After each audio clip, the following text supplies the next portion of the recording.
នេះខ្ញុំមករៀនរបៀបពីធ្វើស្លាមតាមពីស្លាមបែបនេះរហូតដល់ស្លាមដូចគេជាដំបូងយើងត្រូវទៅពុះសាប៊ូធ្វើមិនសឲ្យខាប់ដូចវីដេអូមុនតែវីដេអូមុនដាក់អត់អានេះដាក់ស្លាមទឹកស្លាមទឹកអាចធ្វើចេញឲ្យដាក់ទឹកធម្មតាដូចធ្វើស្លាមកាលមុនចឹងដាក់ទឹកសពហើយណាកំឡូត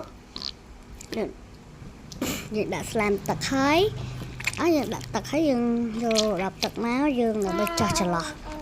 បែបនេះឃើញទេចោះមួយក៏បានចោះពីរក៏បានដែរបងចង់ឲ្យលឿនចោះពីរមកដាក់ទឹកមួយព្រែតបានហើយតែដាក់ទឹកកុំឲ្យហៀណាកុំញ៉ៃមើលចែវាយឡមកកុំកាន់បងខ្ញុំអីបងខ្ញុំសុទ្ធនឹងនេះទេពេលទូចណាកុំញ៉ាំយ៉ាពួកវាចង់ញ៉ាំពុះសាប៊ូទៀតគេទៅចាប់ទៅមកណានៅស្ងៀម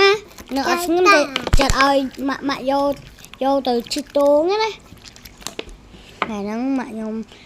ថាពេលចេញទៅធ្វើការឲ្យប៉ាខ្ញុំហ្នឹងដូចខ្ញុំទៅជីតូងនៅបាក់ខែងតើនៅភ្នំពេញអញ្ចឹងទៅខ្ញុំត្រូវតែជីកទៅហើយខ្ញុំម៉ាក់ខ្ញុំតចេញមកអញ្ចឹងទៅខ្ញុំលេងស្លែមហើយទៅទុកអាពេលទៅដល់លេងទៅអបសុកញ៉ាំអីលេងទៅយើងលេងអីតិចមកស្វាយតើអាស្លែមខ្ញុំទុកតិចឲ្យញ៉ាំដែរដូចទៅតន់ដាក់ទឹកទៅពុះសាប៊ូហងចេញជាសាប៊ូបដាយតែវានេះអត់តន់ចុះនេះសោះតែវាហ៊ានខ្លាចដែរបើមានលឺលេងណាគេផៅនេះបើលឺជឿប្រាប់ខ្ញុំហងខ្ញុំឃើញណាគេផៅអត់បានទេចុះទុកដាក់អានេះលេបាននេះលេងឲ្យទុកកញ្ចែវិញលឺអត់ណាលេងឲ្យទុកកញ្ចែវិញណា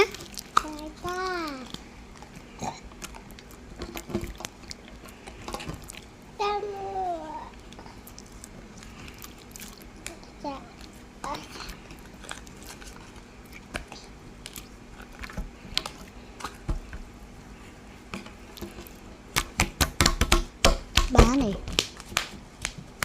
តែបងខ្ញុំអត់ពីលិចទៅកើតអត់កាត់ទៅលិចចាខ្ញុំចាប់បានដាក់ទឹកពុះសាប៊ូហើយដល់ក្រោមពុះសាប៊ូហើយខ្ញុំចាប់ចាក់ពូអូយហៅទឹកពុះសាប៊ូមកហើយនេះដាក់ហ៊ានច្រើនតិចឲ្យរាវដូចខ្ញុំពេកដាក់ហ៊ានខាប់តិចណានេះបងអូគេទៅចេញជាស្លាយតិចតានេះ